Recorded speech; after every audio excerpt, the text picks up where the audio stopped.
To me, convergent science is something that's been around a long time that we've called interdisciplinary science or multidisciplinary science. In essence, I think its modern form of it is bigger than that. It's a convergence of perhaps all the life sciences, the physical sciences, engineering, and mathematics and statistics. So usually to tackle a big, important frontier problem that requires multiple expertise. And if you look back on examples that have been successful, it very often spawns an entirely new discipline of science.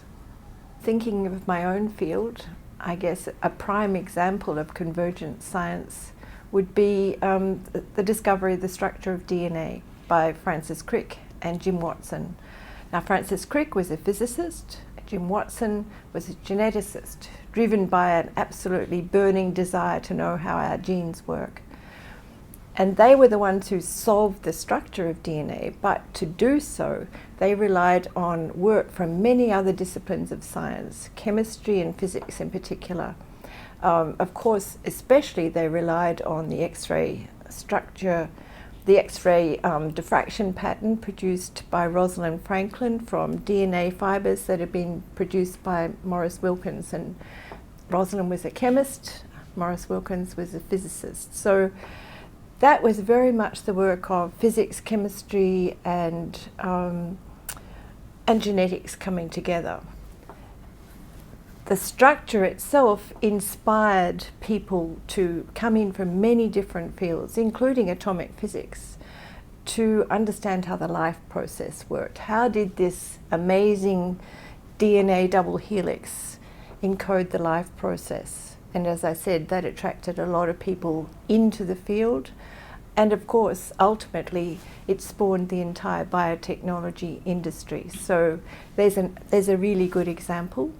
From more modern times, the cochlear ear, the bionic ear, of course developed here in Melbourne by Professor Graham Clark, himself a physician working with electronics engineers and many other types of medical specialists to develop a bionic ear, which has given hearing to hundreds of thousands of people around the world now, and created a very successful Australian company. Moving into current day world, I see a lot of institutes developing around the world, especially putting cheek by jowl engineers and life scientists. There's a very good example of this in Boston called the Reese Institute. They're developing organs on a chip, for example, a lung on a chip. Basically, this is a tiny cell culture system growing on a microfluidic chip. It's really cool science. It's enabling us to discover physiological signals and understand them in a way we haven't understood before. I think it's ultimately going to transform drug development and make drug development much cheaper and reduce the need to work with animals to trial new drugs. Very exciting new developments coming from that convergence of engineering and life science.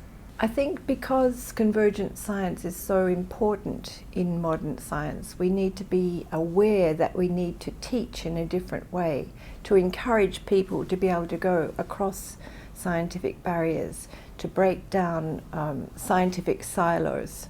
So I think that needs to start at school. Certainly by the time we get to university, we need to be very actively encouraging transdisciplinary, there's another word for you, transdisciplinary thinking and rewarding it. So at the same time, we have to keep developing very strong specialists in subjects, but specialists who can work with people who are broader and can cross the disciplines. So I think we've got to learn to teach differently and reward differently.